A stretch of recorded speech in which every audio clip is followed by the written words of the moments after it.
If you're thinking about growing out your bob, stop for 1 second, because the choices that you make before you start will absolutely determine whether this takes a few smooth months or turns into an absolute year of frustration. And if you've already started growing it out and maybe you're a few months in, trust me, this still is gonna matter. See, most people mess this up very early, and by the time they actually recognize it, they've already lost time or the length and they can't get it back. So whether you're about to grow it out or you're already in the middle of it, I'm gonna walk you through the exact process that I would take so that you avoid the common mistakes that I see, so you don't end up wasting months while you're hating your hair. So today, I wanna walk you through the biggest mistakes that I see people making while growing out a bob, and then I'm gonna give you very clear and straightforward step-by-step instructions for how I instruct my clients to grow out a bob to avoid all of the heartache. Okay, now, first off, don't start growing out your bob just because I said that people are starting to grow out bobs.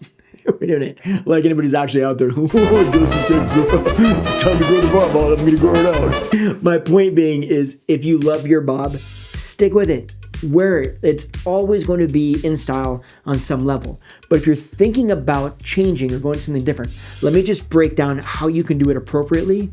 It's gonna make things a whole lot easier on you. Mistake number one is simply trimming your hair too often. I know, sounds ridiculous, right? Look, this is why it's a problem. Hair grows on average about 1/4 to 1/2 an inch per month. So if you're going in every 4 weeks to 6 weeks for a trim and your stylist is cutting that same amount off your hair, well, technically your hair is growing, it's visually kind of going nowhere. Basically, you're just canceling out your own progress. Now, I totally get it. Many stylists, like we actually can be the creators of this concern, right? We tell people, you gotta get your hair trimmed every 4 to 6 weeks. And to be honest, when it gets into growing your hair out, I always say you need to let it grow, right? That's the whole point, is letting it grow. Don't have me trim it just to trim it. Now, there are some stylists out there that will tell you to get it trimmed every 4 to 6 weeks simply to pad the books. They just want to get you in more often so that they can get that income. And I very much disagree with that mindset. But then there also are stylists that say that simply because if you're trying to keep your hair in a specific style, then yeah, a 4 to 6 week basic schedule is going to make sense. It's going to keep it in that style. It's going to keep you from going through the grow out process or the in-between stages. It's going to keep the shape in the hair, and it's going to ultimately keep your hair healthy. There is still some validity to keeping those ends clean, but when you're trying to grow your hair out, this does not follow the same protocol. You can go a lot longer, and even if they're a little bit damaged, they'll still grow. But if it does get to the point where they are very damaged, they're just sloughing off, they're not getting any extra length, that is when you actually go back in and get it trimmed.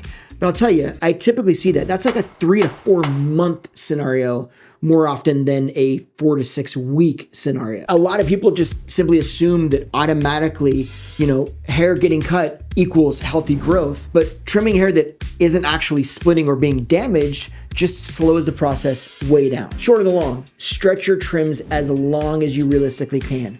Let the hair grow until those ends truly need to come off. You do want to maintain the ends, like I mentioned before, but maintenance does not mean constant cutting. The goal here is progress first, polish second. All right, mistake number 2 is letting a heavy bob layers just grow forever. Now, this is gonna sound weird because in a second, I'm gonna kind of say the opposite, but follow me here. Most bobs have a beveling at the back in the nape or a lot of internal layering to give it that shape and movement. And if you let those layers grow out completely unchecked all the way to the longer length that you're ultimately trying to get to, you're gonna eventually hit a point where the hair just feels thin at the ends and kind of choppy and scraggly. And that's because hair that's up like a bob, up close to the neckline, can be layered totally different than hair that's long.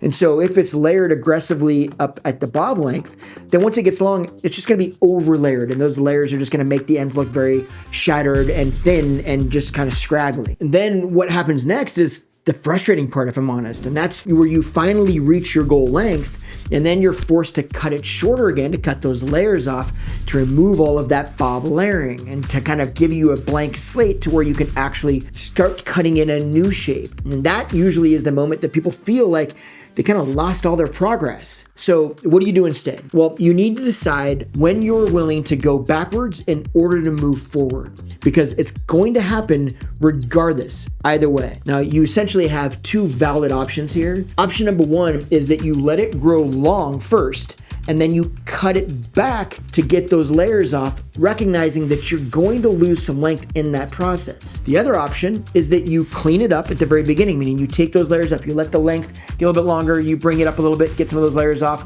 don't relayer it, just let it get longer, cut the length back up to get those layers off, and you repeat that process until you're essentially one length, and then you allow it to grow from there. And then once you get to your ultimate goal length, you're basically at a one length shape, or give or take, and then you have a blank slate that you can start to work whatever new hairstyle you want into easily. Now, mistake number three, this is a big one. This is probably what I would say arguably is the biggest frustration for people. This is what's going to make you want to stop growing it out and go back into a bob. And that is trying to style a bob like a bob when it's no longer a bob. Right.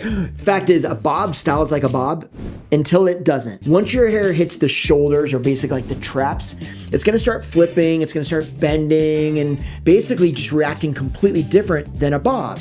And at that stage, trying to force bob styling techniques is just going to make that grow out feel even more dramatic than it needs to be. My hair just doesn't look good anymore. I can't stand it. Go back to that bob shape. So what do you do instead? Well, you're going to accept that the hairstyle has to evolve as that length changes. In each phase, it's going to need a different approach to the styling process. Now, when you adapt how you style your hair to its current length, the grow out's going to feel much more intentional instead of frustrating and awkward. Now, mistake number four is waiting till the end to think about shape. Why is this a problem? If you wait until your hair is fully grown out to think about shape, what you want it to look like, or how you're going to layer it, you're stuck wearing a grown out bob for months longer than necessary. And this is especially frustrating around that shoulder length that we just talked about, where the hair loses its bob identity, but hasn't really kind of gained a new one yet. So what do you do instead? Once the hair hits the shoulders, that's the moment that you want to start introducing elements of a style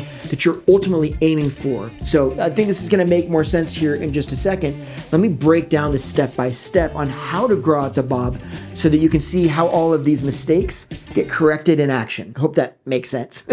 Stick with me, it's going to. Okay, step number one, you're going to decide which grow out strategy that you want to use.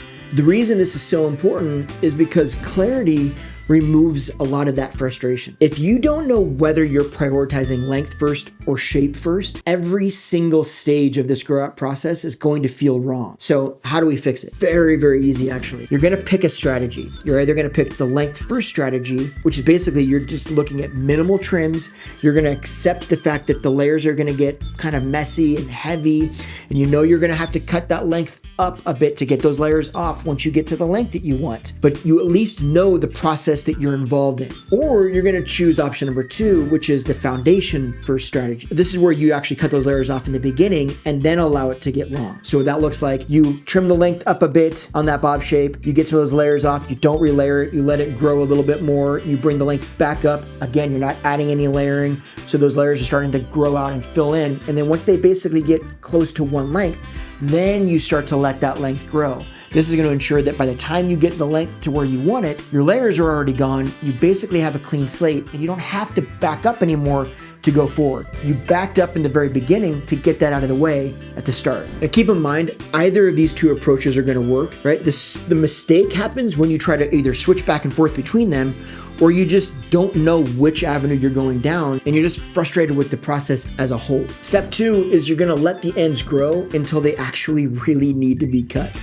I know it sounds so backwards for stylists to say that, I feel like. Look, healthy hair grows better when it's not constantly being interrupted. Cutting hair just because time has passed is not the same as cutting hair because it's damaged. And again, I think that is a lot our fault as stylists, more than it's your fault.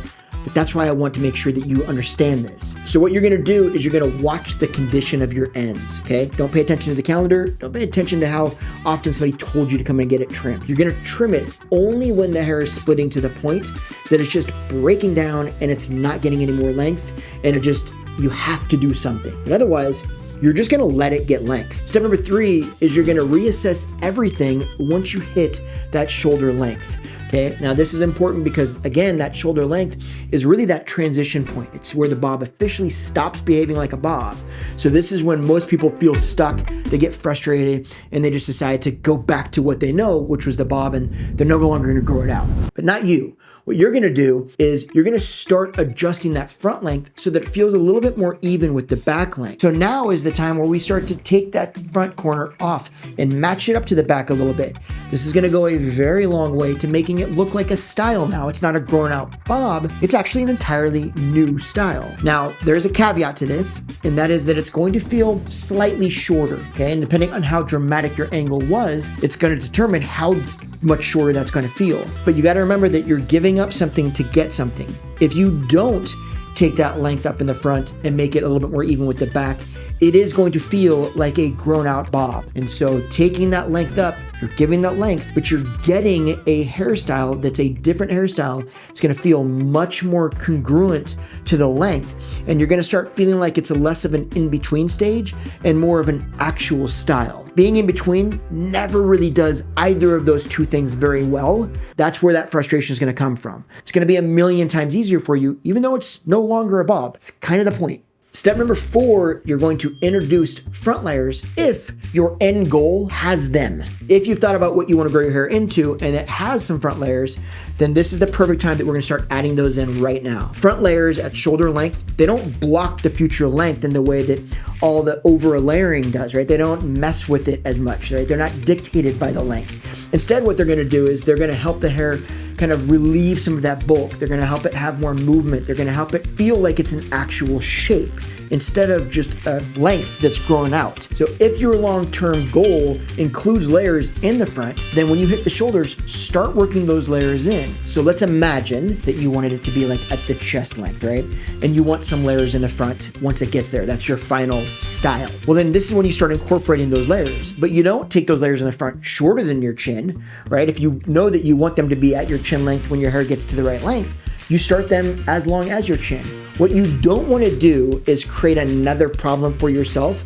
So you don't want to take those layers so short that when the hair finally gets to the length that you want, now your layers are shorter than you wanted, and now we have to let those grow out before you actually get the style you want. Does that make sense? So we want to start those layers in. We just don't want to overlayer it again, because what you're going to find, it's also going to be frustrating, is your hair is going to start laying very flat. It's going to lay at the flat at the root. It's going to get very triangular shape, full on the sides. Now, because this is going to get heavy, it doesn't mean that we just have to deal with it heavy. We have other options. And step 5 incorporates that option, which is to lighten the weight up without actually sacrificing the length. This is going to go so far to getting you through the grow out process, to getting you through the frustrating aspects of getting your hair longer.